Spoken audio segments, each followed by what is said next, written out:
Phoenix பறவை போல் மீண்டு வர தயாராகி கொண்டிருக்கும் மீனராசி அன்பர்களே, உங்கள் ராசிக்கு 4ஆம் இடத்துல குரு சுக்கிரன் இந்த கிரகச்சேர்க்கைங்க செல்வ செழிப்பை கொடுக்குற இந்த 2 கிரகச்சேர்க்கைகள் சேருது. இது கொடுக்கும் அற்புதங்கள் என்ன ஏதுன்னு தெளிவாக பார்த்துருவோம். முதல்ல உங்கள் ராசி அதிபதியோட இன்னொரு செல்வத்தை கொடுக்குற கிரகம் சேருது. நிறையா செல்வத்துக்கு அதிபதியாக தான் செல்வம், மனமகிழ்ச்சி, கல்யாண யோகங்கள், குழந்தை வரப்பு எல்லாமே இவங்க தான் பார்ப்போம். முதல்ல புதுசாக பார்க்குறவங்க சப்ஸ்கிரைப் பண்ணிக்கோங்க. கேள்விகள் சந்தேகம் தான் பார்த்துட்டு கமெண்ட் பண்ணுங்கள். நான் உங்கள் ஸ்ரீ சுபம் விஜயகுமார். ஃபஸ்ட்டு விஷயம் உங்கள் ராசிக்கு நான் பேச போகிறதுங்க, பண வருவாய் அதிகரிக்கும் காலகட்டம். சில காலமாக பார்த்திங்கன்னா பணம் இருந்தும் செலவாயிட்டே இருந்தது. கையில் காசு தங்கலை. இந்த மீனராசிக்கு கொடுத்த பணத்தை வாங்கலை, ரெஸ்பெக்ட் கம்மியாகிட்டே இருந்தது. இப்போ இந்த குரு சுக்கிரன் என்ன பண்ணுதுன்னா, பண வருவாய் அதிகரிக்கும். உங்களுக்கு எங்கே கிடைக்காத பணங்கள், வராத பணங்கள் அத்தையும் திடுதுன்னு வந்துடும். சபையில் உட்கார வச்சு உங்களுக்கு மரியாதைப்படுத்தும். என்னடா நமக்காக திடீர்னு இத்தனால் மதிக்கவே இல்லையே அப்படிங்கிற மாதிரி திடீர்னு ஒரு மரியாதை கிடைக்கும். உங்களை கேட்டுட்டு பண்ணுற மாதிரி சூழ்நிலை ஆகிடும். எல்லாத்தையும் உங்களை முன்னிலைப்படுத்துவாங்க. கிரகங்கள் அப்படி இயக்குதுங்க. பொதுவாக வண்டி வாகனத்தின் மூலம் ஆதாயம் உண்டு. இப்போ தான் பார்த்திங்கன்னா வீடு, இடம், வண்டி, வாகனம் இதே சிந்தனையாக இருக்கும். தாய் வழி உறவிலிருந்து ஒருத்தங்க உதவி செஞ்சு உங்களுக்கு இன்னும் அப்லிஃப்ட் பண்ணி விட போகிறாங்க. இப்போ தான் பார்த்தீங்கன்னா ஜென்மசனி இருக்கா இல்லைன்னா டவுட் வந்துடும். சார் ஜென்மசனி போயிட்டுருக்கே, இருந்தாலும் ஹாப்பியாக இருக்கானே அப்படிங்கிற மாதிரி. ஏன்னா சனி வேறு வகம் பெற்றுருச்சு, தன் நிலை மாறி இருக்குது. அப்போ இதோட சிறப்பு என்னென்னா, உங்கள் ராசிக்கு 2ஆம் அதிபதி செவ்வாய் உங்கள் ராசியை பார்க்குறார். அப்போ பணம் சம்பந்தப்பட்ட விஷயங்கள், குடும்ப ரீதியான முக்கிய முடிவுகள் ஆரோக்கியமாக வலுப்பெறுகிறது. ஒவ்வொரு டாப்பிக்காக பேசுவோம். குடும்பத்தில் நிறைய முக்கிய முடிவுகள் எடுக்க வேண்டிய சூழ்நிலை இது ரேசி. அப்போ குடும்ப ரீதியாக மகிழ்ச்சிகள் உண்டு. பண ரீதியாக டெவலப்மெண்ட் ஆகுது. கொஞ்சம் கோபத்தை குறைக்கணும். 7 செவ்வாய் வரும்போது டக்குன்னு கோபம் வரும்.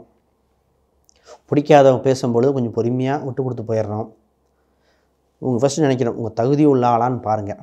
தகுதி உள்ள இல்லாத ஆள்கிட்ட ஏன் டைம் வேஸ்ட் பண்ணுறீங்கன்னு சொல்லிட்டு ஓகேன்னு சொல்லிட்டு அடுத்த வேலையை பார்த்துட்டு போயிட்டே இருக்கணுமே தவிர இந்த நேரத்தில் டைம் வேஸ்ட் பண்ண வேண்டாம். ஏன்னா 7 செவ்வாய் இருக்கும்போது அது செவ்வாய் 2ஆம் அதிபதி புதன் வீட்டில் எதிரிங்கிற வீட்டிலேருந்து பேசக்கூடிய சூழ்நிலையாக போயிடும். இப்போ 5ஆம் அதிபதி ராசியில் இருக்குது. குரு அதிசாரமாக வந்து கொஞ்ச நாள் பார்க்க போகுது. குழந்தைகளால் சந்தோஷம். குழந்தைகள் தான் உங்களை சப்போர்ட்டு. குழந்தைகள் தாங்க என்னோடய வருங்கால தூண். பொதுவாகவே இந்த ராசி மீனராசியை தான் சொல்லும். தன் தாத்தா அது மூலம் பெருமைப்படுத்திக்கும். தன் குழந்தைகளால் அங்கீகாரப்படுத்திக்கும். இந்த ராசி தான் உயர்ந்ததை விட தன் குழந்தைகளால் உயர்ந்துடும். அந்த மாதிரி இந்த ராசிக்கு பொது தன்மையாக தான். இப்போ குழந்தைகளால் சந்தோஷம். சரி, இப்போ வேலைக்கு போகிறவங்கள பற்றி பார்ப்போம். பொதுவாக அவங்க ராசிக்கு 6ஆம் இடத்துல கேது பகவான். இப்போ சூரியன் அங்கே போகுது. வேலை செய்யும் இடத்தில் புதிய சட்டத்திட்டங்கள், சட்ட நுணுக்கங்கள், ரூல்ஸ் அண்ட் ரெகுலேஷன் எல்லாம் மாறுதுங்க. இப்போ வேலை செய்கிற இடத்துல கொஞ்சம் கண்ணும் கருத்துமாக கணக்கு வழக்குகள் கவனம் தேவை. உங்களுக்கு கீழே வேலை செய்கிறவங்க கரெக்டாக வேலை செஞ்சு அவங்க பண்ண மிஸ்டேக்கு நீங்கள் பொறுப்பேற்றுக்கிற மாதிரி ஆயிரும். அந்த விஷயத்தில் இதே கம்ப்யூட்டேஷனில் பார்த்திங்கன்னா நீங்கள் செஞ்ச வேலைக்கு இன்னொருத்தர் அங்கீகாரம் எடுத்துகிட்டு போயிடுவாங்க. அப்போ கீழதிகாரிகள், கீழே வேலை செய்யக்கூடிய நபர்கள் உங்களை ஏதோ ஒரு விஷயத்தில் ஓவர்டேக் பண்ணிட்டு போயிடுவாங்க. உங்கள் வேலைக்கு நீங்கள் அத்தாரிட்டி கொண்டாட முடியாமல் போயிடும். இது விஷயத்துக்கு கவனமாக இருந்துக்கணும். இதில் கேர்ஃபுல்லாக இருந்துட்டால் மற்ற எல்லா விஷயமும் கரெக்டாகிடும்.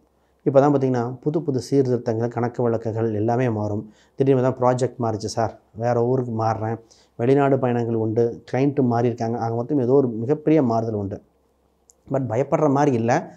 ஏன்னா கொஞ்சம் கவனித்து எக்ஸ்ட்ரா கேர் எடுக்க வேண்டியது. இப்போ ப்ரொமோஷன் கிடைக்குமா, அது கிடைக்குமா? ப்ரொமோஷனில் இப்போ கிடைக்க வாய்ப்புகள் ஒரு சிலருக்கு தான் வாய்ப்பு, மற்றவங்களுக்கு கிடைக்க வாய்ப்பு இல்லை. பட் ஜாப் ரீதியாக அது அப்படியே அதே மாதிரி பயணிக்கக்கூடியது. எந்த இம்ப்ரூவ்மெண்ட்டும் இல்லை, மைனஸும் இல்லை, அது மாதிரி பயணிக்கிறது. பட் ப்ரெஷர் இல்லை. ஆனால் இப்போ தான் என்னென்னமோ புதுசாக லேர்ன் பண்ண வேண்டிய சூழ்நிலை.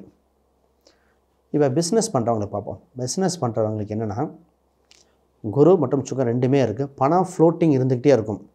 வர பணத்தை இன்னொருத்தவங்க கொடுத்துக்கிட்டே இருக்கிற மாதிரி இருக்கும். அப்போ இங்கே தான் கவனிக்கணும். என்னடா வருமானம் வந்துக்கிட்டே இருக்குது, வேறு பக்கம் போயிட்டே இருக்குது அப்படிங்கிறது. இப்போ தொழில் ரீதியாக நல்ல முன்னேற்றம், நல்ல வளர்ச்சி உண்டு. இன்வெஸ்ட்மெண்ட் பண்ணிக்கிட்டே இருக்கிற மாதிரி இருக்குது. குறிப்பிட்ட பணம் இன்வெஸ்ட்மெண்ட்டை கரெக்டாக கேர்ஃபுல்லாக பார்த்துட்டு டிஸ்கஷன் பண்ணணும். இந்த நேரத்தில் கணக்கு வழக்குகள் பார்க்காம இன்வெஸ்ட் பண்ண தோணிடும். 3ஆம் இடம் தான் கணக்கு வழக்குகள். அது நேராக பார்த்திங்கன்னா 10ஆம் இடத்துல கணக்கு வழக்கே பார்க்காது. டக்குன்னு பப்ளிசிட்டிக்காக, விளம்பரத்துக்காக. இது ஆல்ரெடி ஃபினான்ஸ் சம்மந்தப்பட்ட டிரான்சாக்ஷன் பண்ணால் அந்த டாக்குமெண்ட்லாம் இப்போ எங்கே வச்சேன்னு தெரியாமல் இருக்கும். புதிய மொபைல் ஃபோன் இதாகிடுச்சுங்க, மொபைலில் தாங்க இருக்கும்பாங்க. ஆன்லைன் கொஞ்சம் சர்வர் கிராஷ் ஆகிடுச்சு எங்கன்னு தெரியலம்பாங்க. இந்த விஷயத்தில் மட்டும் கவனமாக இருந்துட்டால் தொழில் ரீதியாக டெவலப் பண்ணிடலாம். அப்போ ஒரு பேக்கப் எடுத்து வச்சுட்டு பண்ணணும். திருப்பி ஏன் சொல்கிறேன்னா, மீனராசிக்காரங்க செய்யும் தொழில் சம்மந்தப்பட்ட டாக்குமெண்டேஷன் ஒரு பேக்கப்போ ஒரு ஜெராக்ஸோ எடுத்து வச்சுக்கோங்க. இதை வச்சுக்கிட்டிங்கன்னா அதுக்கப்புறம் வளர்ச்சி தான். நிறைய விஷயங்கள், நிறைய முதலீடுகள் வருது. இப்போ பார்த்து பார்ட்னர் வரேன்பாங்க, சார் பார்ட்னர்ஷிப் வரேன், பண்ணிக்கலாம், நான் முன்னாடி நான் பண்ணித்தரேன். பட் இதெல்லாம் நீங்கள் கவனிக்கணும். உங்கள் ஜாதக ரீதியாக ரியலி பார்ட்னர்ஷிப் செட் ஆகுமா, தொழில் கூட்டுக்கு ஒத்து வருமா, இந்த காலகட்டத்துக்கு உண்டான அம்சமாக இருக்குது. இப்போ தான் பிஸ்னஸ் எப்படின்னா, புது பிஸ்னஸ் ஐடியா வரும். புது பிஸ்னஸ் வீட்டிலே வச்சு கொஞ்சம் ஆரம்பித்து, அது குறிப்பாக பெண்கள் சம்மந்தப்பட்ட நகை, புடவை, கவரிங் ஐட்டங்கள், மேக்கப் சம்மந்தப்பட்ட விஷயங்கள் இதெல்லாம் வரும். ஒரு சில வெளிநாடு சம்மந்தப்பட்ட பொருட்கள் இறக்குமதி செய்து ஒருத்தர் பெட்டெலாம் கேட்டிருந்தார். பெட்னா சுக்கரன் அம்சம் தான், அதெல்லாம் கேட்டுட்டு இருந்தார். பட் ஜாதக ரீதியாக பார்த்துட்டு தொழில் எக்ஸ்பென்ஷன் பண்ணுங்கள். ஏன்னா குறிப்பிட்ட காலகட்டம் நல்லாயிருக்கு, இருந்தாலும் ஜென்மசனியாக இருக்கிறனால அகலக்கால் வைக்காமல் பண்ணுறது தான் பெட்டராக இருக்கும். இப்போ இன்வெஸ்ட்மெண்ட்டு கடன் வாங்கி இன்வெஸ்ட்மெண்ட் பண்ணி பெரிய டெவலப்மெண்ட் பண்ணியிருக்காங்க, ஒரு சிலர்லாம் பண்ணியிருக்காங்க. பட் அந்த கடனை அடைக்க கொண்ட வழிவகை பாருங்கள். கடனால் தான் உங்களுக்கு ரெஸ்பெக்டும் குறையக்கூடிய காலகட்டம். ஹெல்த் வைஸ் அதுக்கு முன்னாடி யாருக்கா ஜாதகம், பிரசன்னம், வாஸ்து, நியூமராலஜி பார்க்கணும், கீழே இருக்கிற எண்களுக்கு தொடர்பு கொள்ளுங்கள்.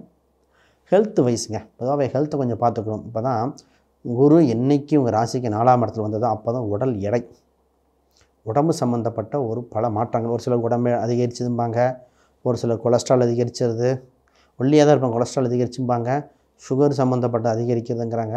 ஒரு சிலர் தாயின் உடல்நிலை தொந்தரவு.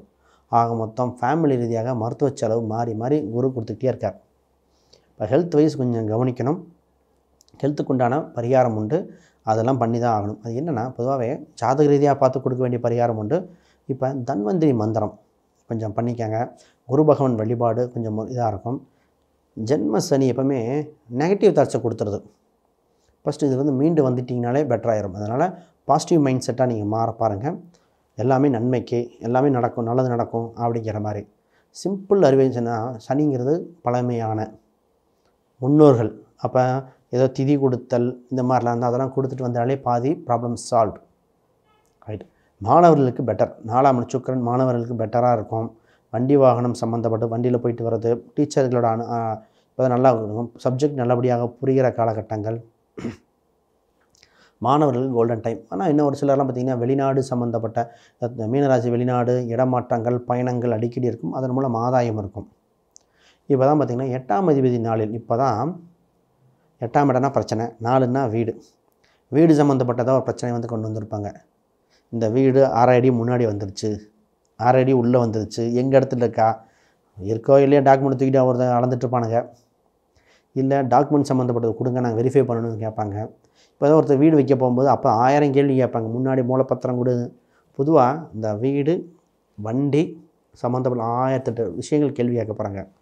உங்கள் 4ஆம் இடம் தாயை குறிக்கும். தாயை சம்மந்தப்பட்ட ஹெல்த் வைஸ் மட்டும் அந்த மருத்துவ செலவு சின்ன சின்னதாக வர காலகட்டம். இந்த குரு சுக்கிரன் பொருளாதார ரீதியாக, கல்வி ரீதியாக, வேலை ரீதியாக, தொழில் ரீதியாக எல்லாம் கொடுத்துட்டாங்க. பட் உங்கள் தாயின் உடல் உபாதைகள், வீடு சம்மந்தப்பட்ட விஷயங்கள்லாம் கவனிச்சுக்கணும். பொதுவாக இந்த ராசி பார்த்திங்கன்னா இந்த கையெழுத்து போட்டு மாட்டிக்கும், ஜாமீன் போட்டு, செக்லிஃப் கொடுத்து, இந்த மொபைல் ஃபோனில் பேசுகிற ரெக்கார்டு ஆகி, எப்போவுமே இந்த விஷயத்தில் கவனமாக இருக்கணும். தெரியாத ஆட்களுக்கு உறுதி கொடுக்க வேண்டாம். தெரிஞ்சவங்களுக்கு ரொம்ப நல்லா நல்லவங்களாக இருந்தால் மட்டும் கொடுங்க. இந்த காலகட்டத்தில் ஜென்மசனி காலகட்டத்தில் உறுதி கொடுக்கக்கூடாத நேரங்கள், உறவு ரீதியாக கொஞ்சம் பார்த்து டீல் பண்ணுங்கள். பட் திருமணம் சம்மந்தப்பட்ட விஷயங்கள்லாம் சக்ஸஸ், அதுக்கெலாம் நான் எப்போவுமே ஓகேன்னு சொல்கிறது தான். 7ல் சனி பார்த்தா ஒன்றும் தப்பே இல்லை, திருமண யோகம் தான். திருமணத்துக்கு ஒன்று கூட்டுத் தொழில் சம்மந்தப்பட்டது நல்லாயிருக்கு. திருமணத்துக்கு பொதுவாகவே 7ஆம் அதிபதி 5ல் இருக்கார், மனதுக்கு பிடித்த வரன் 7ல் செவ்வாய் வேறு வந்தாச்சு. திருமணத்துக்கு க்ரீன் டிக் தாங்க, அதனால் ஒன்றும் பயப்பட தேவையான. அதனால தான் இந்த விஷயத்தை நான் ரொம்ப இதே எடுக்கலை. ஆக மொத்தம் நிறைய வளர்ச்சியான காலகட்டமாக இருக்குது. நம்ம சொன்ன இந்த சனீஸ்வரர் வழிபாடு பண்ணிக்கங்க. குறிப்பாக சித்தர் கோயில் வழிபாடு, இது 2மே பண்ணாலும் மிகுந்த வளர்ச்சியை கொடுத்துரும். அனைவருக்கும் வணக்கம், வாழ்த்துக்கள்.